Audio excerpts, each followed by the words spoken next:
ഗ്രഹങ്ങൾ അവ നിൽക്കുന്ന ഭാവത്തെ മാത്രമല്ല സ്വാധീനിക്കുന്നത്, അല്ലെങ്കിൽ കൂടെയുള്ള ഗ്രഹങ്ങളെ മാത്രമല്ല സ്വാധീനിക്കുന്നത്.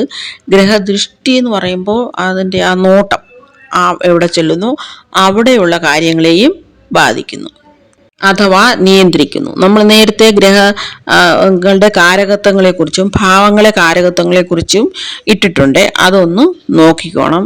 ഇനി രാശിയുടെ പ്രത്യേകതകൾ അത് പിന്നീട് പറയുന്നതായിരിക്കും.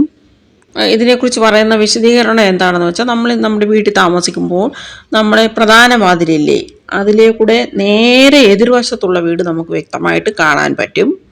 പക്ഷേ വശങ്ങളുള്ളവ അത്ര പെട്ടെന്ന് കാണാൻ കഴിയത്തില്ല. നമ്മളുടെ പ്രവചന വീഡിയോകൾ വഴി നമുക്ക് മനസ്സിലാക്കാൻ പറ്റും ഗ്രഹദൃഷ്ടിക്ക് വളരെയധികം പ്രാധാന്യമുണ്ട്. അത് നമ്മൾ പ്രത്യേകിച്ച് നോക്കുന്നത് രാശിദൃഷ്ടി എന്നാണ്. ഈ സാധാരണ നമ്മൾ ഉപയോഗിക്കുന്ന ഗ്രഹദൃഷ്ടിയും ഈ രാശിദൃഷ്ടിയും വ്യത്യാസമുണ്ട്. ഇവിടെ നമ്മൾ എന്താണ് ചെയ്യേണ്ടതെന്ന് വെച്ചാൽ രണ്ടും ഉപയോഗിക്കണം. ഇപ്പോൾ ഞാൻ ചെയ്തുകൊണ്ടിരുന്നത് എന്താണെന്ന് വെച്ചാൽ, എത്രയും അറിവ് നമുക്ക് ശേഖരിക്കാമോ അത്രയും അറിവ് എല്ലായിടത്തും ശേഖരിച്ചിട്ട് അവയെല്ലാം കൂടെ സമന്വയിപ്പിച്ച് കൊണ്ടുപോകുക എന്ന രീതിയായിരുന്നു. BPHS അതായത് ബൃഹപരാശര ഹോരശാസ്ത്രമായ ആണ് അടിസ്ഥാന ഗ്രന്ഥം. പക്ഷെ നമ്മൾ അതിൽ നിന്നൊക്കെ ഒരുപാട് മുന്നോട്ട് പോയി അറിവ് നേടിയിരിക്കുന്നത് കൊണ്ട് എല്ലാം കൂടെ സമന്വയിപ്പിച്ച് കൊണ്ടുപോവുക.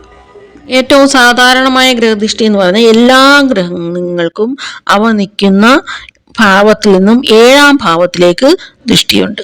അതുപോലെ വ്യാഴഗ്രഹത്തിന് അത് നിൽക്കുന്ന രാശിയിൽ നിന്നും 1, 5, 9 കൂടാതെ 7 ഇത്രയും ഭാവങ്ങളിലോട്ട് ദൃഷ്ടിയുണ്ട്.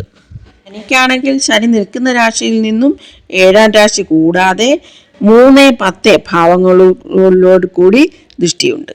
കുജനാണെങ്കിൽ അത് നിൽക്കുന്ന രാശിയിൽ നിന്നും 4ലേക്കും 8ലേക്കും സ്പെഷ്യൽ ദൃഷ്ടിയുണ്ട്. പറഞ്ഞു എല്ലാ ഗ്രഹങ്ങൾക്കും 7ാം രാഹുകേതുക്കളുടെ ദൃഷ്ടി കൂടുതൽ പേരും കണക്കിലെടുക്കാറില്ലെങ്കിലും പൊതുവായിട്ട് പറയുന്നത് 1, 7, 5, 9 ഇവയിലോട്ട് ഇവയ്ക്ക് ദൃഷ്ടിയുണ്ടെന്നാണ്. നമ്മളിപ്പോൾ ഇങ്ങനെ കാലാവസ്ഥയൊക്കെ ഇങ്ങനെ പ്രവചിച്ചുകൊണ്ടിരിക്കുകയല്ലേ, അതെല്ലാം കറക്റ്റ് ആക്യുറേറ്റ് ആയിട്ട് വരുന്നുണ്ട്. അപ്പോൾ നമ്മൾ ആ രാജ്യങ്ങളിൽ ഇനി പഠിക്കുമ്പോൾ ആ രാജ്യങ്ങളെ വെച്ച് നോക്കുമ്പോൾ നമുക്ക് ഈ ദൃഷ്ടികളൊക്കെ നല്ലോണം എത്രത്തോളം ശരിയാണെന്നൊക്കെ പഠിക്കാൻ പറ്റും. അതിനും കൂടുതൽ പഠിച്ചെങ്കിലേ പറ്റുകയുള്ളൂ. ആൾറെഡി ഓരോ രാജ്യക്കും ഏതൊക്കെ രാജ്യങ്ങളാണെന്ന് പറഞ്ഞു വെച്ചിട്ടില്ലേ, അതൊക്കെ കമ്പയർ ചെയ്ത് നോക്കുമ്പോൾ നമ്മൾക്ക് ഇതിനെക്കുറിച്ച് കൂടുതൽ മനസ്സിലാകും.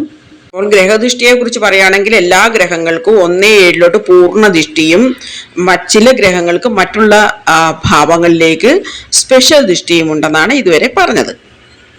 രാശിദൃഷ്ടിയെ കുറിച്ച് എളുപ്പത്തിലൊന്ന് പറയുകയാണെങ്കിൽ, ഏത് രാശിയിലാണോ ഒരു ഗ്രഹം നിൽക്കുന്നത് ആ രാശിയിൽ നിന്നും നേരെ താഴോട്ടില്ലേ അങ്ങനെ ആ രാശിയിലേക്ക് ദൃഷ്ടിയുണ്ട്.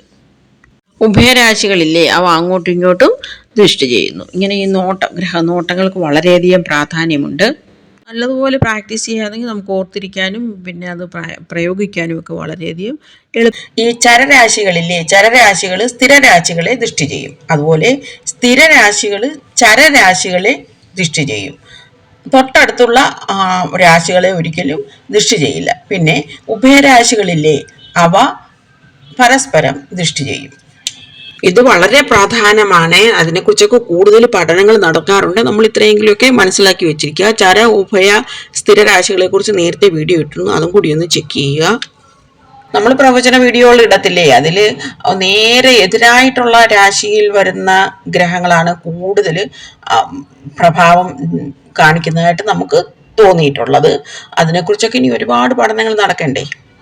ഈ അറിവുകളൊക്കെ പല ജാതകങ്ങൾ വെച്ച് നമ്മൾ നോക്കി അവരുടെ അനുഭവങ്ങളൊക്കെ വെച്ച് നോക്കിയിട്ട് വേണം തീരുമാനിക്കാൻ. ഓം നമഃ ശിവായ.